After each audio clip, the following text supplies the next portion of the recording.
Hey everybody.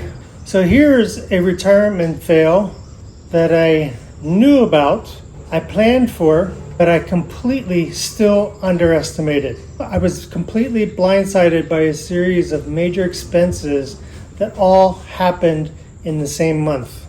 And it didn't just dent my budget, it punched me in the face. Mike Tyson famously said, everybody's got a plan until they get punched in the face. Last month I took a Mike Tyson beating. Let me tell you, a surprise is a surprise. 4 big punches in 1 month? Come on now, that's ridiculous. But it happened. When I planned early retirement, I spent a lot of time on the monthly spending. How much we would spend on food, how much we would spend on utilities, the main necessity. And honestly, that part is not going too bad. I'm still a little surprised at some of the numbers, especially around the food, but it's still within reason. But real life doesn't run on monthly averages.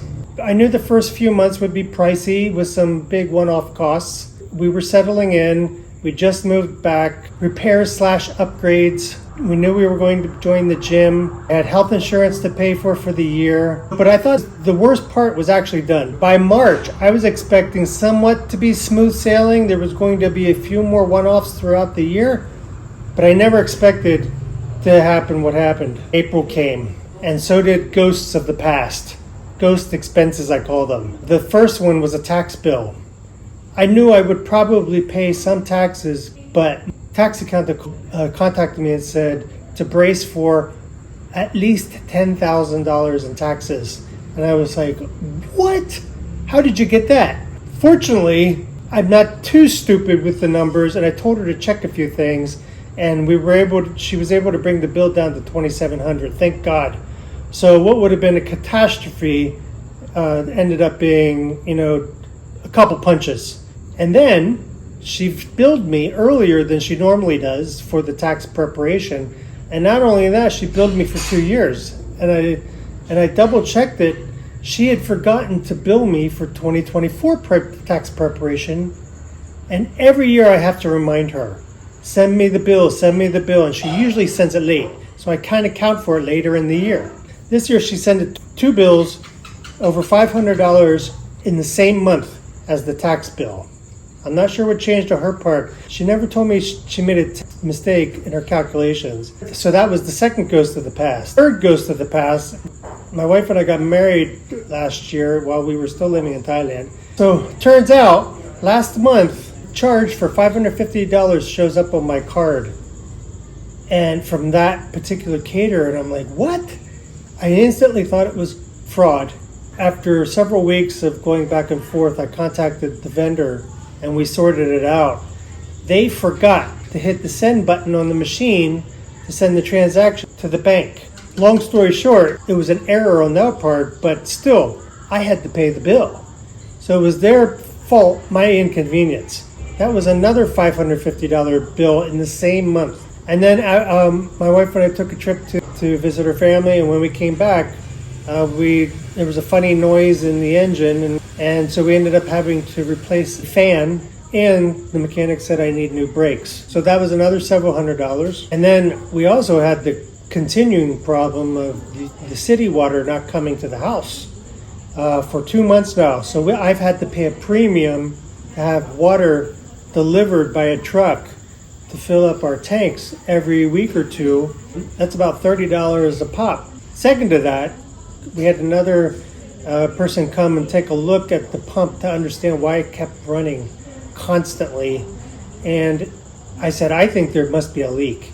The first guy who installed the new pump that we bought back in December, this new plumber had to repair something that he did incorrectly from before.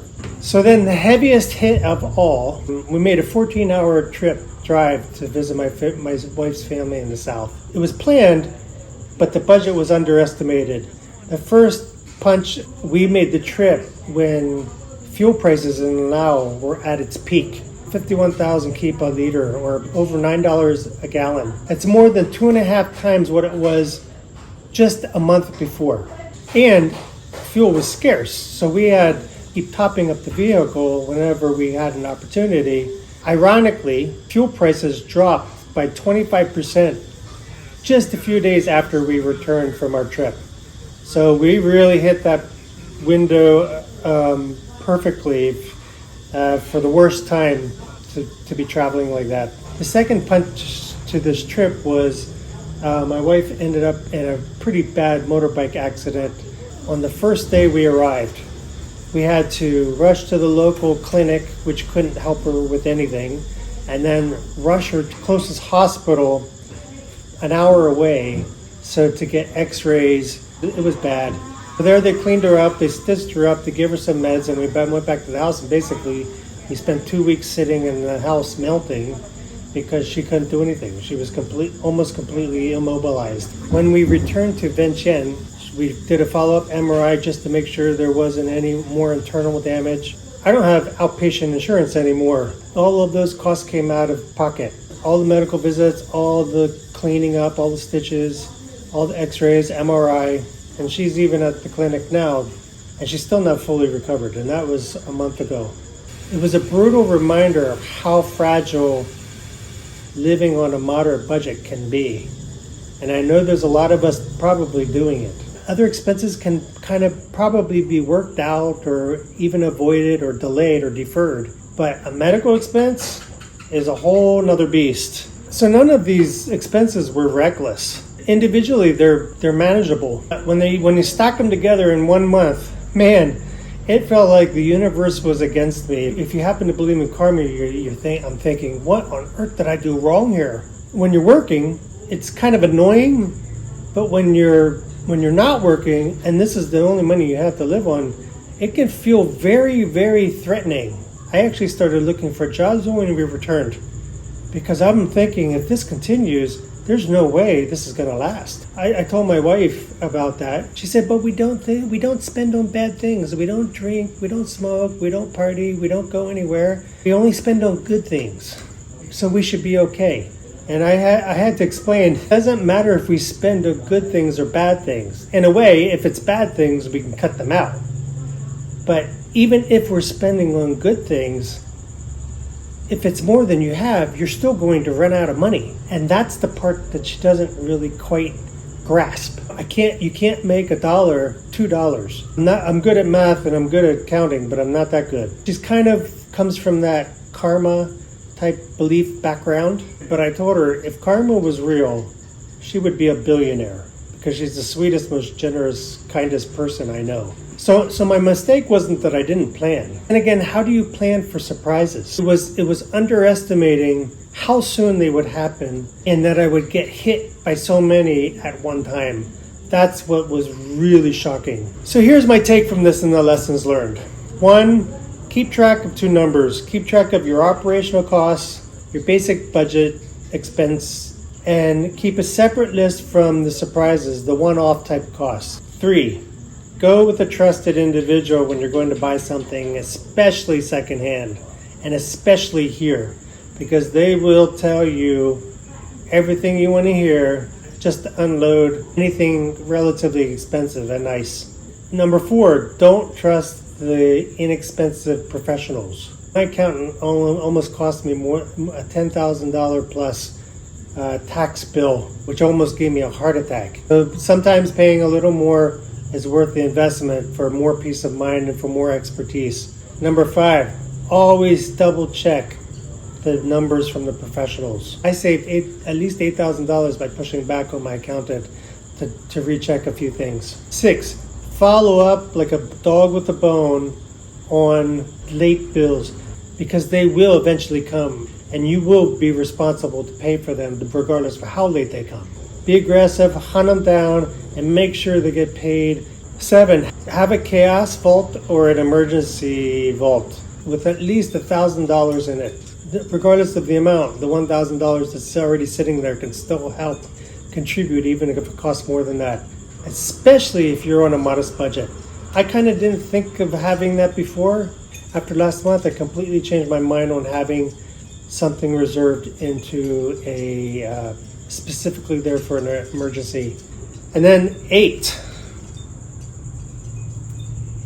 medical is a wild card. Outpatient costs like MRIs and stitches and doctor visits and medicines and follow-up to medicines, prescriptions, that adds up fast. All these years I had insurance that contributed to part of that, but I don't have that anymore. And it's just crazy that this happened only 4 months after retiring, and now it's all out of pocket. At least have some money budgeted for that. Number 9, the monthly averages don't tell the whole story. It's the long-term averages that really matter. It's the longer-term trend to see whether you're going in the wrong direction. And rarely, it will tell you if you're going to make it or not. So these first few months are a bit skewed by my spending, especially last month really hurt the averages. But frankly, though, if I see this going up over time, it might be too late. So this might be a train wreck in slow motion. So living in Southeast Asia can be inexpensive if you're counting on noodles and looking at the low cost of living. But real life still costs real money. You have to plan for potential surprises. You might not know what shape they come in, but they're going to come at some point. And then at least be somewhat ready for whenever they can punch you in the face. Try and avoid getting punched in the face too badly. You're going to get punched in the face, but try to minimize the damage. And so the experiment continues. So that's this week's retirement fail, so you don't have to make it. See you in the next one, everybody.